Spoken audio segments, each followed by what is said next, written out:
Hello, and welcome to the second edition of The Possibility of Poetry. My name is Jackie. I have been an English teacher for 30 plus years, and I love poetry. One of the things I want to do in this podcast is to take the mystery out of poetry. There is not one right answer that poetry is here to give you. Poetry, once it leaves the artist's pen or computer, is yours. And does what the artist intended count? Of course it does. Of course it does. That's very important as well. But more important is your experience of it. Because what poetry can do is make you less lonely. Poetry is your way of connecting with another human being on a very deep level, the level of our emotions and our intuition. So let me tell you about Carl Jung. So Jung is Jung, German dude. He was a protege of Freud. So Freud, for all of his faults and cocaine addiction, one of the things that he gave us was this idea of an unconscious. So before Freud, we just thought our brains and our experience was what we knew when we were awake. It was my memories, it was how to pump gas, it was how to bake bread, it was my interactions with people. That was that was all I was, my consciousness. But think of that, I'll think of your brain as an iceberg. And what Freud would say is that the tip of that iceberg, just the tip, that is your consciousness. That's what you're actually aware of what your brain is doing. Underneath that, under all of those icy waves where the Titanic sank, that's your unconscious. And that is motivating you. All those things that are going on, that slurry, that mass, what happened to you when you were 2 years old that you don't really remember, is still motivating you, still has agency in your conscious life. Jung would say, though, that between that consciousness and that unconsciousness is a brick wall, but that brick wall has chinks in it. And through those chinks, the unconscious is able to give signals to the conscious. But the thing is, they are given in images. They're not a literal thing. They're not like you're choosing, you know, the right kind of tomato at a grocery store, and all of a sudden your unconscious is like, oof, do you remember when you were 4 years old and your father criticized you about whatever the hell? Now I'm gonna, think about that when you're criticizing that tomato. It doesn't. It'll give an image. Or maybe even not. Maybe that night you're simply going to dream about a girl in trouble, about a girl who's drowning in a pond, and you wake up and you're like, it's a nightmare. And it was scary. But maybe all that was your unconscious saying, do you remember when you felt unsafe? That's unconscious. And that's poetry. Poetry speaks in images. And those images, again, are very personal and are up to your own interpretation of what the poem means. Does it matter what the author meant? Of course it does. Of course, intention matters. But your experience of it also matters. So today we are going to talk about a poem from William Shakespeare. And Shakespeare was a genius. And he tapped into all of those images and those rhythms that make us, that we can understand for ourselves. So, connected with that, we are looking at this tarot card. So, this is the tarot, the Knight of Cups, and you can see she's got her cup there. But this is the ultimate knight in shining armor. This is the one that loves for love's sake. This is the one that appreciates beauty. And that's what this Shakespearean poem is about. So right away, let's think about that. Our consciousness, our unconsciousness, oh, our experiences of love. And it doesn't have to be romantic love, any kind of love. Our family's love, our friends' love, hopefully the love of ourselves, all of that can be romantic. So let's start there. Let's just start there. Bringing that stuff up consciously, maybe even unconsciously. Just looking at our memories of love. It can be a pet. Oh my gosh, I love dogs. Ugh, love. That's what she's offering there in this cup. If you're watching on the video, there is our Knight of Cups. So we talked about in the first episode that there are all kinds of big words that go with poetry, and they can be useful, but you can enjoy poetry and you can make meaning your own meaning without knowing what these words are, what they mean. But I'm going to give you some, just if it helps you put things in perspective. One of them is like a rhetorical question. We all know rhetorical questions, right? These are questions that don't really need answers. You're just saying them like, who knows? No one's actually going to ask you, oh, I know. Or like, who cares? We all know what that means, right? That's a rhetorical question.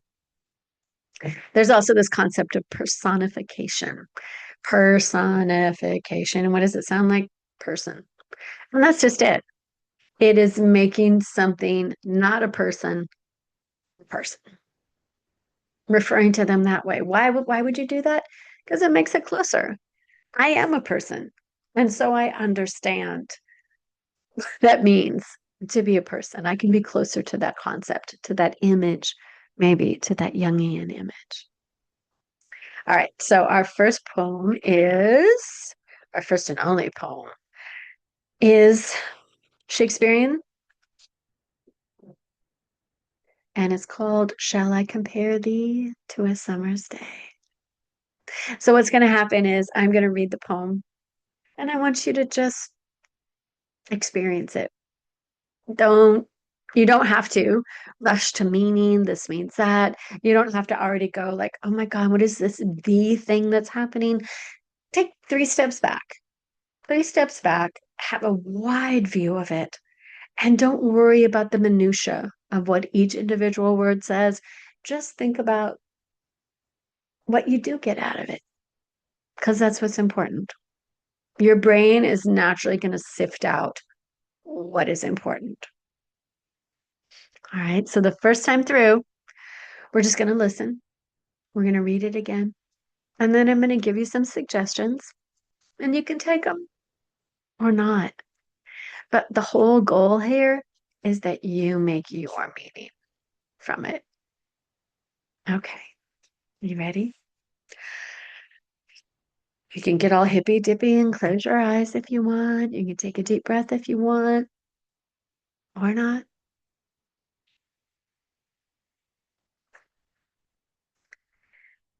Shall I compare thee to a summer's day?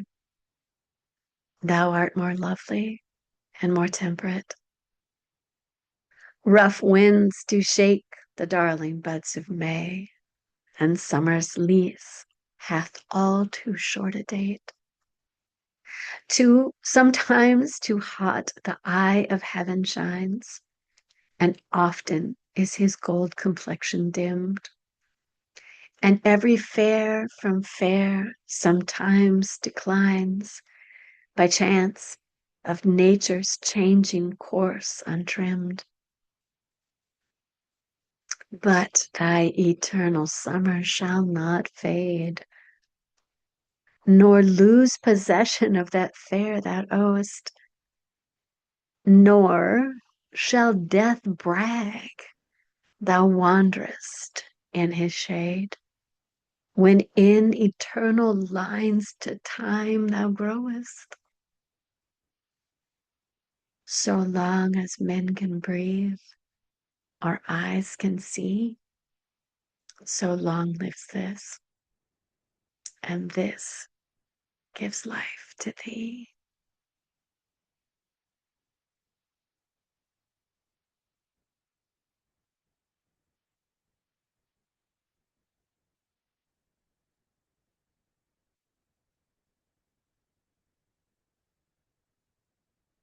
Just letting that rest. What stuck out or not?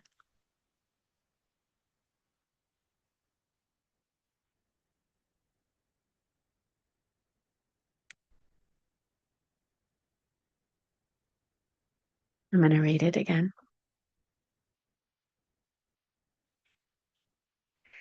Shall I compare thee to a summer's day? Thou art more lovely and more temperate. Rough winds do shake the darling buds of May, and summer's lease hath all too short a date. Sometimes too hot the eye of heaven shines, and often is his gold complexion dimmed. And every fair from fair sometimes declines by chance of nature's changing course untrimmed. But thy eternal summer shall not fade, nor lose possession of that fair thou owest. Nor shall death brag thou wanderest in his shade, when in eternal lines to time thou growest. So long as men can breathe or eyes can see, so long lives this, and this gives life to thee.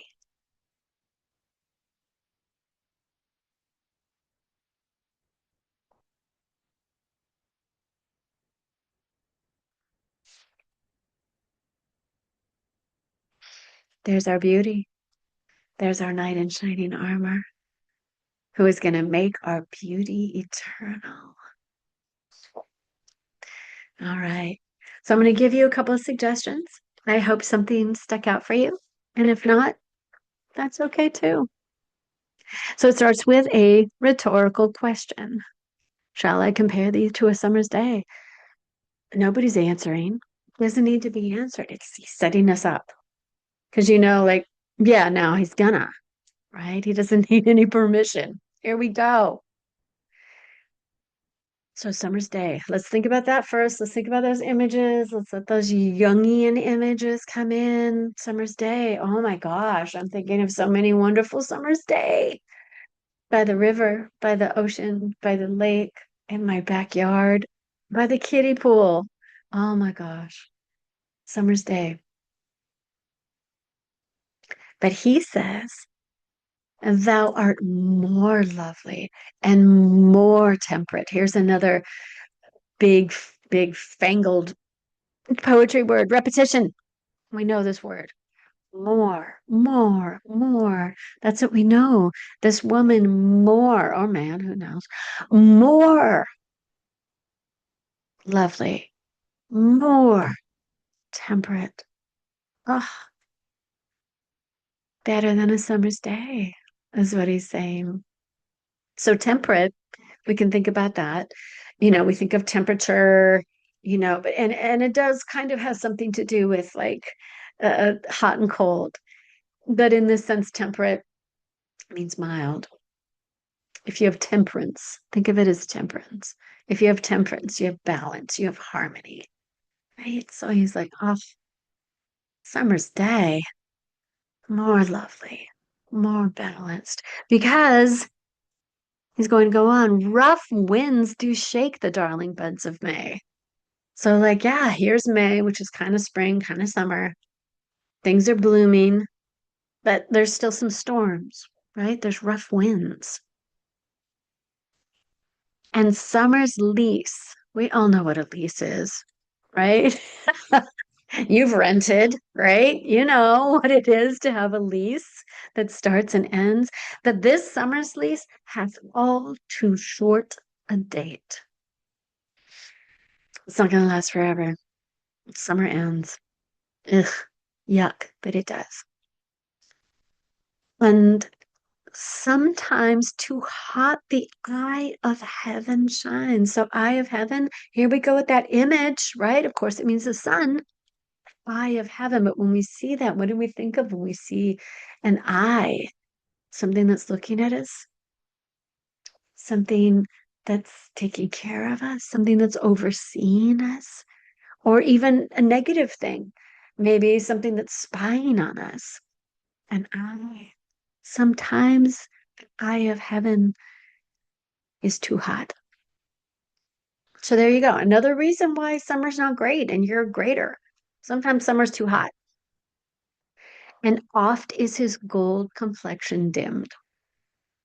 So gold complexion, there we go. We got the sun again. And complexion, obviously, we know complexion, right? We know this word from so many beauty ads about our complexion. His gold complexion is dimmed. So there's clouds, right? So you make a plan for a summer's day. You're all going on a picnic, and guess what? Rain. I live in the Pacific Northwest. This happens all too often.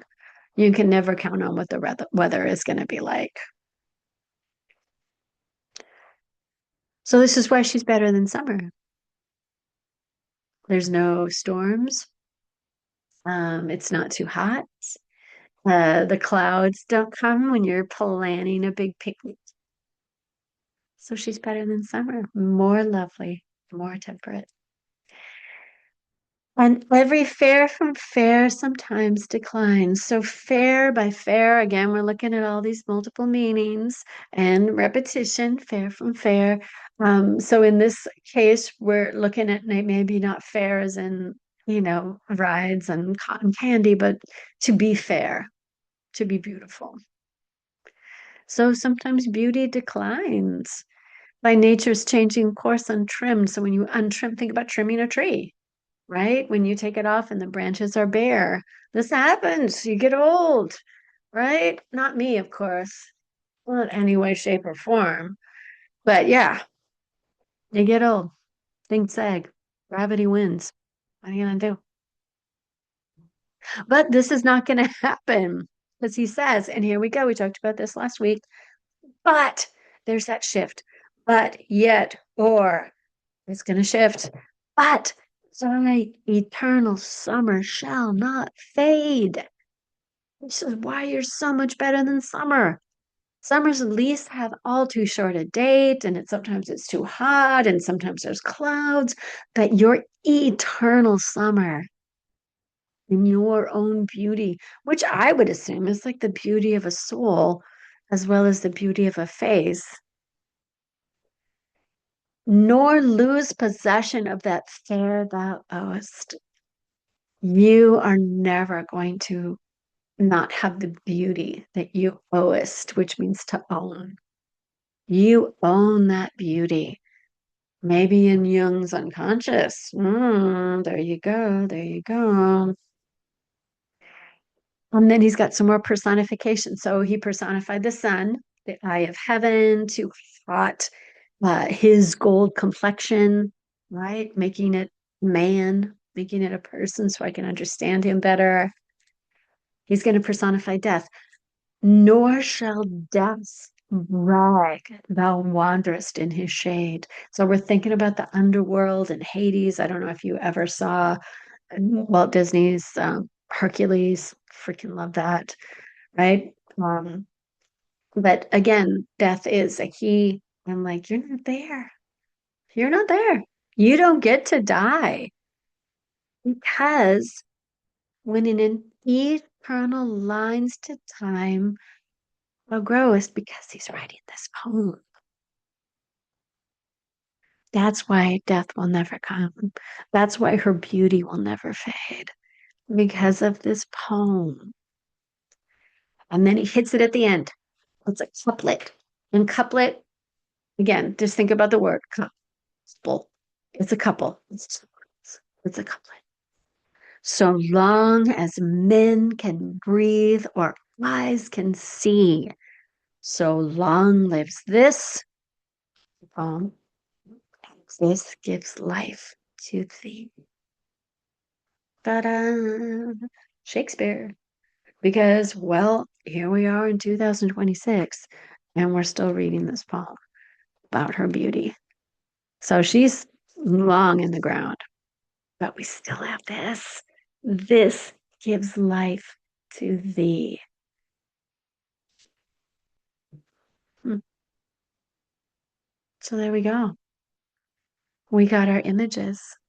We got this beautiful summer's day, but it's going to end. But this poem we're still talking about. Here is the power.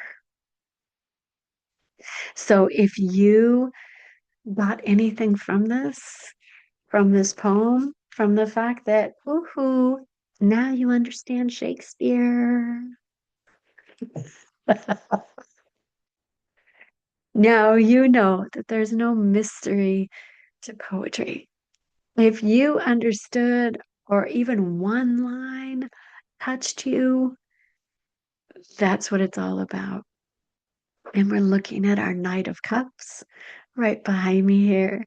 Another eternal image, another archetypal, Jungian archetypes. That's what he calls those images. Here she is, again with the eternal romantic, just like our friend William Shakespeare. So remember, there is no message hiding from you, that you are making your own meaning in these poems. I hope you have a great day and a great week. And I will be back again next week. And we're going to talk about another poem. Take care.